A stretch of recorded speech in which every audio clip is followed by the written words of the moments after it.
Il y a 5 choses clés qui vont faire qu'un business va fonctionner, qu'une personne va gagner lorsqu'elle va décider d'entreprendre. Il y a vraiment ces 5 choses et elles sont importantes. Par exemple, quand j'ai commencé à entreprendre, c'était pendant mes études, je pensais qu'en fait il fallait se lever, on avait une idée de business, on avait les ressources, et bien on pouvait se lancer pour pouvoir, pour ensuite exploser et puis gagner. Mais en fait, il y a ces 5 choses et ces 5 choses, je les ai apprises au fil du temps, dans la littérature, en écoutant d'autres entrepreneurs qui avaient réussi.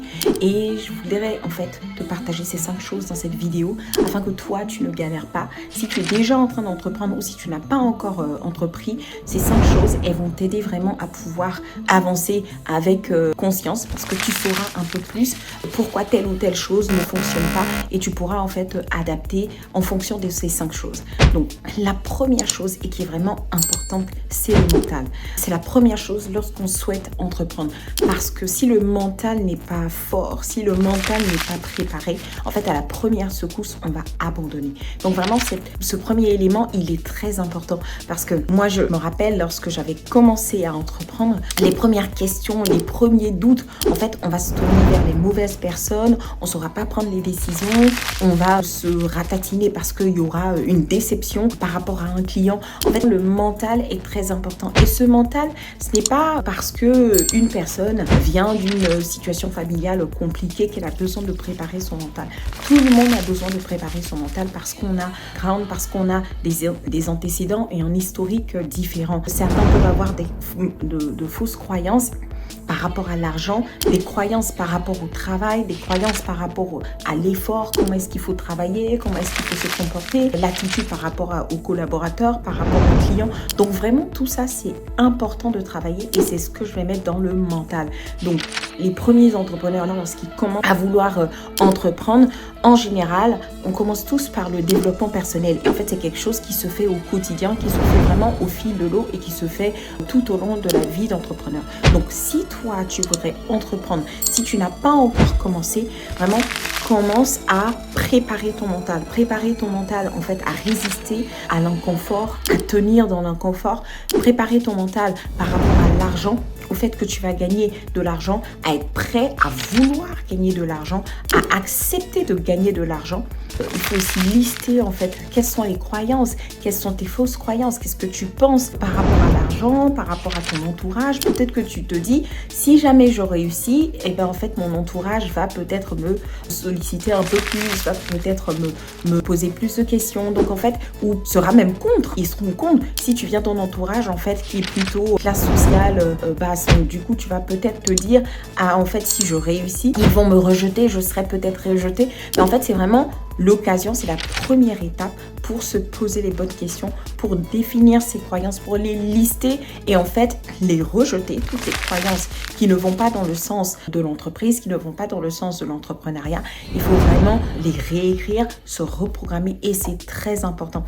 C'est pas une chose de gourou, c'est pas une chose des Américains, c'est parce que le mental, entre une personne, deux personnes peuvent avoir vécu la même situation. Donc on prend l'exemple de jumeaux qui ont un père, voilà. Il y en a un qui va devenir voleur comme le père et il y en a un autre qui va devenir avocat ou policier. Et en fait, les deux, ils auront des raisonnements différents. Il y en a un qui va dire, vous voyez le père que j'ai eu, je ne peux pas devenir comme lui, je dois faire l'opposé, je dois tout faire pour m'en sortir. Et bien en fait, il y a l'autre qui va dire, vous voyez le père que j'ai eu, comment j'aurais pu m'en sortir. Vous voyez, c'est deux raisonnements différents. C'est pour ça que le mental est très important. Si tu souhaites te lancer, c'est vraiment la première étape.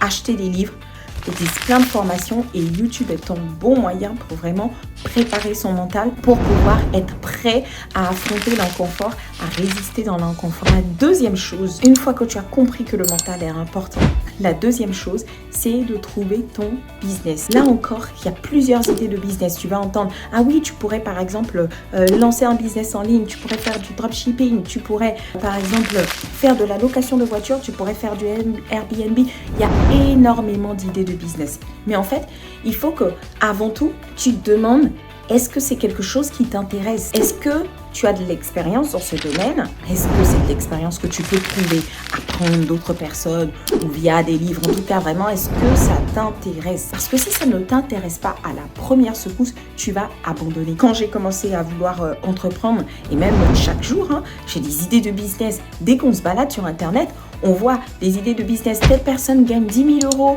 en faisant ci, en faisant ça.